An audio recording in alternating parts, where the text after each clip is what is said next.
നമസ്കാരം, ഞാൻ ജിയോ ബേബി. എനിക്കുണ്ടായ ഒരു മോശം അനുഭവത്തെക്കുറിച്ച് സംസാരിക്കാനാണ് ഞാൻ ഈ വീഡിയോയിൽ വന്നത്.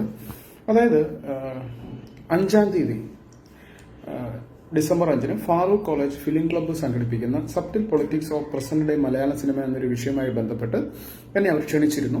അതനുസരിച്ച് 5-ാം തീയതി ഞാൻ കോഴിക്കോട് എത്തി. രാവിലെ കോഴിക്കോട് എത്തിയതിനു ശേഷമാണ് ഞാൻ അറിയുന്നത് ഈ പരിപാടി അവർ ക്യാൻസൽ ചെയ്തു എന്നുള്ളത്.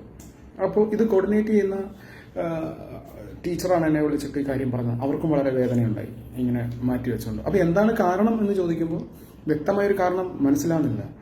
എന്തുകൊണ്ട് ഇത്രയും പോസ്റ്റർ വരെ റിലീസ് ചെയ്ത, സോഷ്യൽ മീഡിയയിൽ പോസ്റ്റർ റിലീസ് ചെയ്തൊരു പരിപാടി പെട്ടെന്ന് മാറ്റിവെക്കാനുള്ള കാരണം എന്താണെന്ന് ആർക്കും അറിയാത്തതുകൊണ്ട് ഞാൻ പ്രിൻസിപ്പലിന് ഇമെയിലിൽ ഒരു മെസ്സേജ് അയച്ചു, ഒരു മെയിൽ അയച്ചു. എന്താണ് എന്നെ മാറ്റി നിർത്താനുള്ള കാരണം, അല്ലെങ്കിൽ ഈ പരിപാടി ക്യാൻസൽ ചെയ്യാനുള്ള കാരണം. പ്രിൻസിപ്പലിന്റെ വാട്സപ്പിലും മെസ്സേജ് അയച്ചു. അപ്പോൾ അതിന് ഇന്നലെ അയച്ചു, അതിന് റിപ്ലൈ ഇല്ല.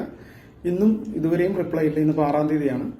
അപ്പം അതിനുശേഷം ഈ വിഷയവുമായി ബന്ധപ്പെട്ട് എനിക്ക് കിട്ടിയ, അതായത് ഫാറൂഖ് കോളേജിലെ സ്റ്റുഡൻസ് യൂണിയന്റെ ഒരു കത്ത് എനിക്ക് ലഭിക്കുകയുണ്ടായി. ഫോർവേഡ് ചെയ്ത് എനിക്ക് കിട്ടിയതാണ്. ആ കത്തിൽ എഴുതിയിരിക്കുന്നത്, ഫാറൂഖ് കോളേജ് പ്രവർത്തിച്ചു വരുന്ന ഫിലിം ക്ലബിന്റെ ഉദ്ഘാടനവുമായി ബന്ധപ്പെട്ട് നാളെ 5/12/2020 എത്തിച്ചേരുന്ന ഉദ്ഘാടകന്റെ പരാമർശങ്ങൾ കോളേജിന്റെ ധാർമ്മിക മൂല്യങ്ങൾക്കെതിരാണ്. ആയതിനാൽ പ്രസ്തുത പരിപാടിയുമായി ഫാറൂഖ് കോളേജ് വിദ്യാർത്ഥികളെ സഹകരിക്കുന്നതല്ല.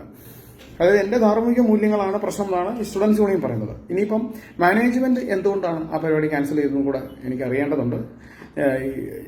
ഇതിനുവേണ്ടി ഏകദേശം ഒരു ദിവസത്തോളം കോഴിക്കോട് വരെ വന്ന് തിരിച്ചു പറഞ്ഞെങ്കിൽ എനിക്ക് ഒരു ദിവസം വേണം. അത്രയും യാത്ര ചെയ്തിട്ടുണ്ട്. അതിനേക്കാളൊക്കെ ഉപരിയായിട്ട് ഞാൻ അപമാനിതനായിട്ടുണ്ട്.